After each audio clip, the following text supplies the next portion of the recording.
All right, so this match review comes to us from Disco Broccoli, who just submitted our Death Slinger match last time. 3.4k hours, so a very, very, very seasoned gamer in Dead by Daylight, playing my main character, the Xenomorph, which I consistently hover between top 3 and top 5 of at any given point in terms of total tail attacks. Indie world, so perfect person to ask, a very big expert on this character. We get Borgo again, because, you know, Borgo's turned up right now, obviously. Blah, blah, blah. This match, this map used to be top 5, top 10, and now it's not anymore, and blah, blah, blah, blah, blah. You know, it's like, it's way more manageable. Especially with Xenomorph, where you can hit your tail up and over things. So let's take a look at your perks and your add-ons. And plug something in. Kane's Helmet is a good add-on. It's your archetypical mangled add-on that a lot of characters have. So that's just an extra slowdown for free. So why not run it? Their best add-ons, the Xenomorph's best add-ons, are Lambert's Star Map, which makes the turrets fire 2 meters shorter, so they lose some of their range, and then the Emergency Helmet, which is 33% off your stagger. So they're both anti-turret add-ons. Very, very good. Kane's Helmet is like probably the third best, so nothing to worry about here. If you're going to be running anything outside of those top 3, the headset isn't a bad option, to be honest. This is probably like their besides Lambert's Star Map, probably their best yellow add-on. So you have 16 meters of footstep reading while you're in the tunnels, and what the headset does is increases it by 6. So you're up to a whopping 22 meters of footstep reading, which gives you a lot of info. One of the things that's really cool about the Xenomorph is that you kind of don't have to really rely on info perks as much, because your tunnels have so much built-in info in them. So obviously, you know, the headset makes that even better. So not a bad combo of add-ons. Just, you know, keep in mind that there are better options. Your build is honestly fine. Ultimate Weapon, one of the best info perks going right now. Kind of has a little bit of anti-synergy with Xenomorph, because you have a shorter tear radius while in crawler mode. But what I like to do is I'm running Ultimate Weapon. I'll, you know, hook somebody, open a locker while I'm still in standing mode, and then go into crawler mode. So, like, you know, Discordance, pretty good add-on, pretty good perk on Xenomorph, because like if a gen lights up in yellow, you can just go into the tunnels and zoom right over there. I believe Odds uses Discordance on their Xenomorph build, so that's probably why a lot of people are running it. But yeah, Painter is obviously best slowdown perk in the game. Nothing to write home about there. No Way Out, second best non-slowdown perk in the game. Cool. If I would change anything about this build, you kind of have doubled up on info perks here. You don't, like I said, Xenomorph has a lot of built-in info on their base kit alone, so you kind of arguably need less info than most characters do, but you've doubled up on info. So I'd probably swap one of these out. For honestly, probably just like put like Pop here, or Eruption, or something like that there. Just something else. It can kind of be whatever, but you don't need the double info on them, I do not think.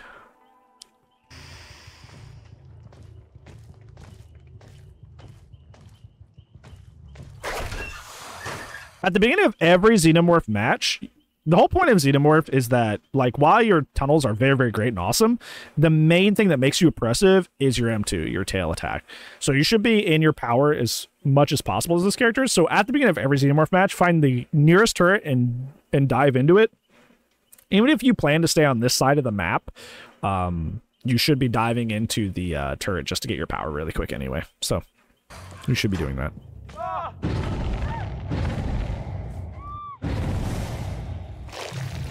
See, you should have done this earlier. You should have Ultimate Weaponed and then done it.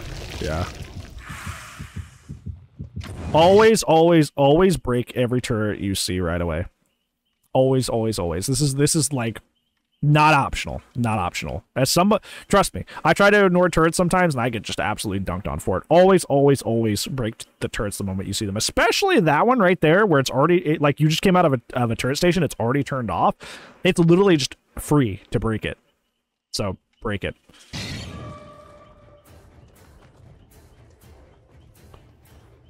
I do not know why they're running into nothing like that.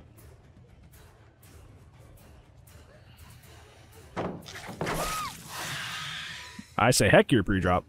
Heck your pre-drop. I'm the Xenomorph. They don't need pain res nearby. You kind of, yeah, you kind of do. That one was closer. Remember, the Xenomorph has a weird carry animation, so there it's 6.5 grunts to drop instead of the usual 10. So just keep that in mind. Keep that in mind. It's just like a weird little thing about them.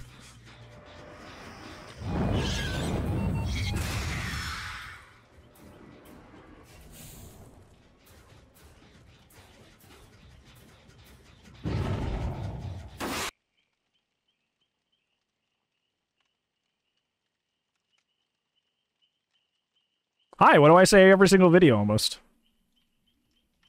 Hi. It's funny that people watch my videos and they still do this. Is it so instinctual that even if you watch my videos and you see me rant about this stuff that it just like doesn't even occur to you? Exhale. Dry kicking is only 2.5% damage and is immediately undone with a single tap of the generator. If you suspect or know for a fact, like in this situation, that there are multiple survivors nearby, what is going to happen is this gen is just going to get tapped, and then all of your progress has been wasted, and ergo this was a waste of time, and match time is gen time. Don't kick a gen with multiple survivors around. The only way a dry kick is worthwhile and really good is if you suspect or have good info that nobody's going to be touching this gen for a while, so it's actually going to have the time to regress. So, yeah, don't do that.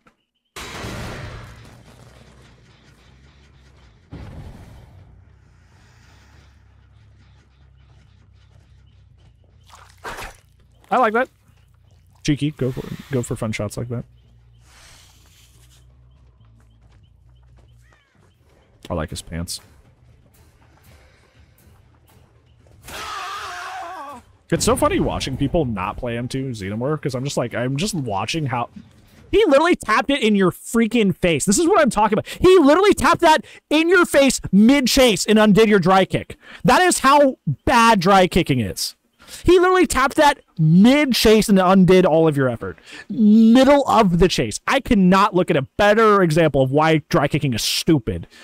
Homie said mid-chase. Bye to all that effort you just put in. That's why you don't do it.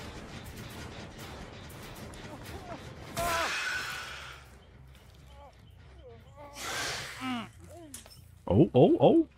Wow. You can't get them when they're up against the wall like that with a flashbang. You just have to be really good. Once again, you know Cheryl's right there. What? Never mind. I want to be stress-free today. I'm not getting mad.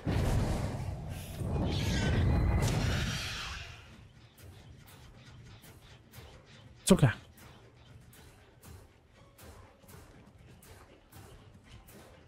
Luckily, you have ultimate weapons, so you just find her right away, and sick pre-drop. So she can't get over. Wait, you got so distracted. You got so distracted by Claudette that you just like stopped chasing Cheryl. That's funny. That's really cute. You're just like, what? Hello? I watched the thought process happen where you're like, huh? Why was there screaming there? I guess I just gotta go get them. It's funny. She's playing this really well. This isn't you being bad. This is her playing well.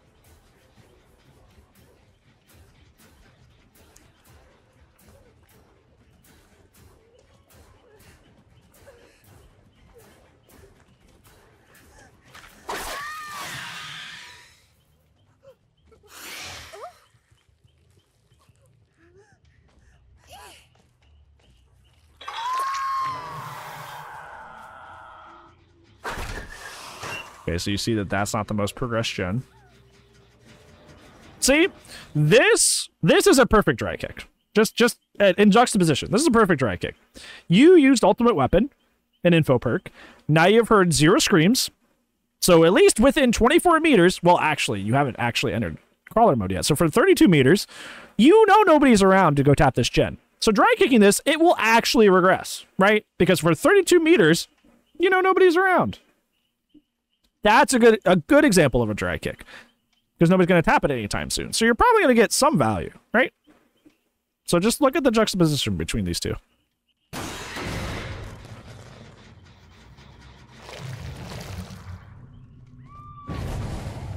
I think it's so dumb it works while you're in the fucking tunnels. You're Rocky Pocky. These are 31 months. How are you? Rocky jump scare. Rocky jump scare. How are you, bud? How's your Monday treating you? Ooh, powerful pre-drop. Powerful. Tired but alright? Man, I feel that. I feel that. I feel that hard. Right there with you.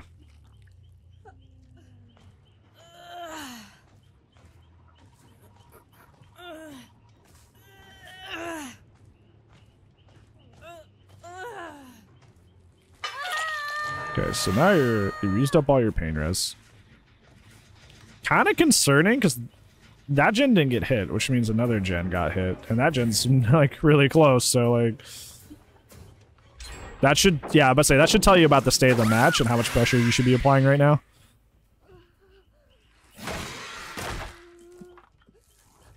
So like a 95% gen didn't take the pain res. Ooh, you were in a bad spot. Yeah.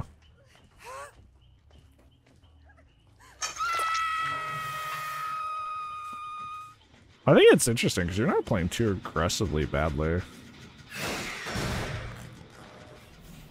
Yeah, you're not playing too aggressively poorly. I'm interested to see what their builds are. At this point, you definitely shouldn't be focusing on Nia because you have no progress on her. You have no pressure on her compared to... You should be getting Cheryl out. Like, you have the one hook for your, Yeah, you have the one hook for No Way Out, but, like, Cheryl's dead. And I don't know why you're going for Nia here. You need to get Cheryl out of the game. I suspect this is what's going to cost you. Good thing is we almost didn't get Claudette, which is kind of scary. Why did you check with an ultimate weapon? Somebody just did that gen. You know they're right there. I've seen a lot of people with ultimate weapon do this. There's two major crimes I see with ultimate weapon, which is just kind of like empty-headedness. Is like either they forget they have it and they just don't open lockers and it becomes a dead perk slot, or they'll open it where they know when they know exactly where people are. Like you knew this person just finished the gen and is right next to the Claudette on hook. You know where they're at. Why did you check with an ultimate weapon? You knew exactly where they were. Why did you do that?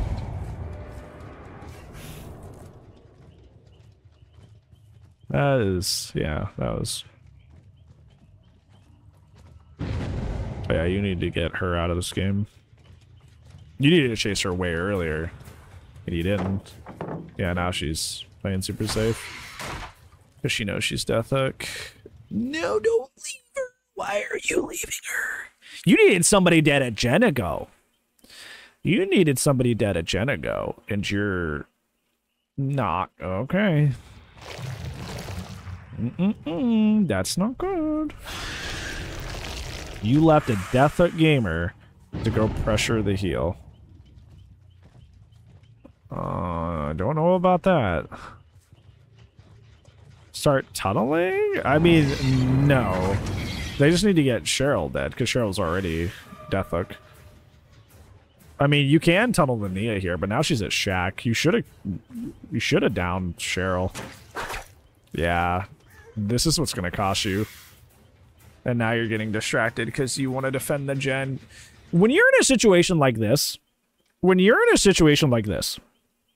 where the match is essentially gone, it's out of your hands now. They are going to get this last gen done. There's no two ways about it. They're going to greed this gen. They're going to get it done. You have to start plotting, especially with Force X and the way out. You got to start plotting for the end game, because the end game's going to happen. You're not going to prevent the end game from happening. Lost cause. You got to start planning for the end game. You start planning for your future. So you need somebody dead. So it's just a 3v1 in the end game. And then you probably need to go get Cheryl, get her dead. And hopefully by the end of that, you get somebody else on hook, and then it's at least a 3k. That's where your mindset should be right now. Your mindset should not be defending this last gen that's already like 70-80%. It's gonna go. It's gonna happen. This is the main reason you use this, because you actually didn't play too badly up until this point. Like the Claudette was just good. You do dry kick a lot, which, you know, we've said our piece about that. But, like, you haven't really played too terribly up until this point. This is what's going to cost you.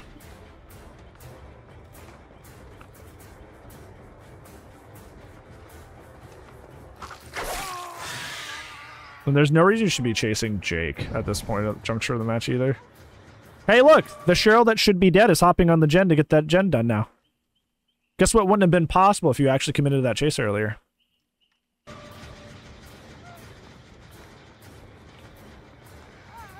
Yeah, you gotta give up defending that gen and just kind of at least get the kill and set up endgame. Okay, alright, now she has time to crawl under the pallet. Well, at least she didn't have Addy. See, Cheryl should be dead. You shouldn't even be in this situation because you just let a death hit gamer go for no reason. She should be dead. She shouldn't. You shouldn't even be playing this funny little mind game with her of like, oh, pallet save or flashbang save. She should not be in the game. This decision came back to haunt you big time. And they've already procced no way out, so you have way less time. You can hit. You've been able to hit her here. You can shoot across this barrel. The hay bales, yeah, I understand, but across this barrel, you can hit her with the Xenomorph M2.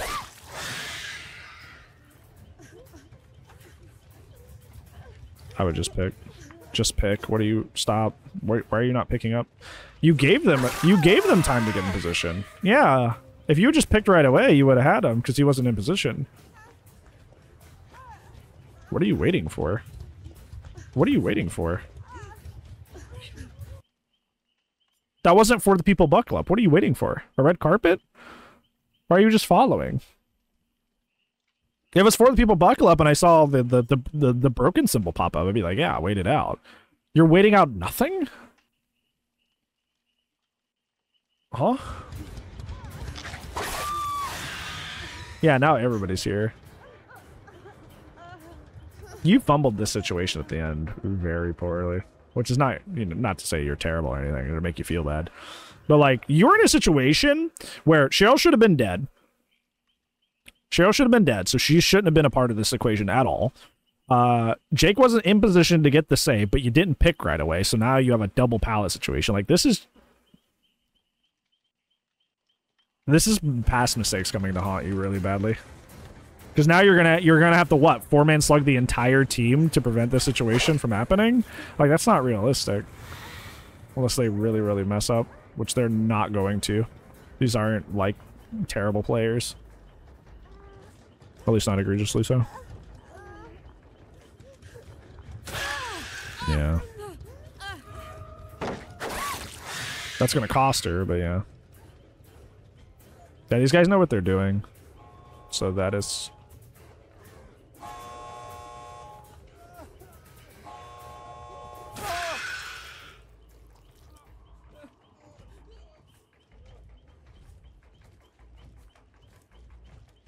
Okay.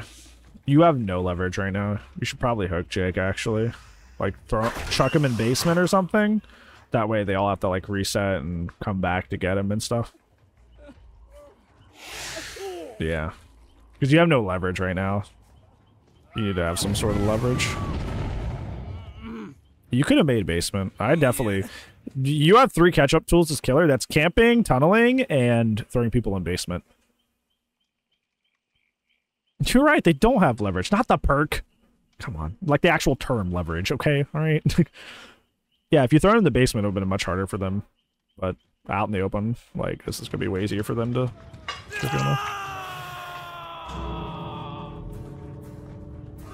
yeah, no, this is just easy peasy. There's no hook crab anymore, so this is just... yeah. That was her chance. I don't know why she didn't do that there. Okay, she's outside. You only have 4.8 meters of range on Xenomorph's attack. If you're looking for something kind of in-game to represent this, it's like the red Corvette that appears on Batum Cold Tower, or like the pickup trucks on Azerov's. She was definitely outside of that, so...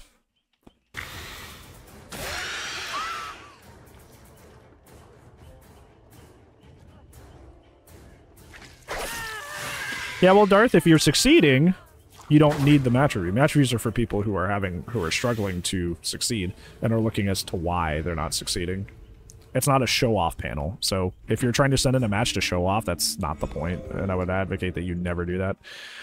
Okay, so Jake had Blood Amber, which is annoying. Yeah, object. I saw that earlier. She lit up. Sprint burst, Addy, strong. Cheryl's just messing around. Cheryl's just having fun.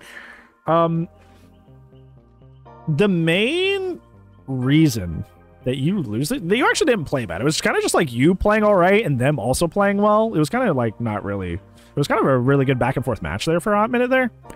The main vital error, getting into your main takeaways, the main vital error you made is at 2 gens and Dead by Daylight, you need somebody dead. And if you don't have that, you need to make that happen as soon as possible.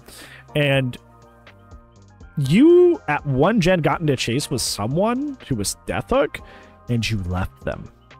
You left them. And that Cheryl went on to create a kind of... The Cheryl went on to, like, completely ruin your endgame situation, because you did have kind of a endgame situation where you were trying to, like, you know, you had no way out, you were trying to slug to kind of get more pressure. Like, you had a good situation there. But who showed up? Who showed up to help finish the last gen? Cheryl. Who showed up to help ruin that endgame slug situation? Cheryl. Cheryl put a lot of pressure on you in the last gen and the end game. That if she was just dead, if she was just out of the game, none of that would have happened. Same thing with Nia. Nia was also end game, or dead Deathhook. Nia was also Deathhook. She shouldn't have been in that end game either. But guess who also came up, you know, under the pallet and was also causing a lot of trouble? Also Nia, right? This is the importance of cleaning up your Deathhook gamers. Usually I say this, and, like, you know, a lot of people are like, yeah, no duh. But, like, this match is kind of like the perfect example of why you need to get your Deathhook gamers out, because I think this is the biggest example I've seen on the match reviews of, like, the consequence of leaving somebody who's Deathhook in the game. Because that Cheryl went on to fundamentally help win the game for her team, despite not having a particularly strong build. She actually helped win the rest of the game for her team because you left her behind. So, yeah, that really, really came back to haunt you. Really, really came back to haunt you. Like, really badly. Yeah, that was not... That was rough. That was very, very rough. That's kind of like the biggest one. I'm not going to give you... I'm still going to go into other takeaways, but, like, that's your biggest one. That is your huge... That is the most huge homework you could have. That is the main focus, main idea. You know. That is what you need to focus on above all else. There was a lot of, like, really tiny Xenomorph stuff, so I'm just going to tell you to, like, you know, get better at Xenomorph fundamentals, such as, you know, being in the match, hop into your tunnel. Always destroy turrets the moment you see them. There's a lot of little stuff that would have helped if you hadn't just, like, done those fundamentals better. And your third takeaway is, please stop dry kicking. It's not as good as you think it is. Only dry kick if you think that, you know, someone is not going to touch that gen for a long time. Having that Jake run in and touch that gen right in front of you was just, like, the prime example of why you don't dry kick. So definitely stop dry kicking, please.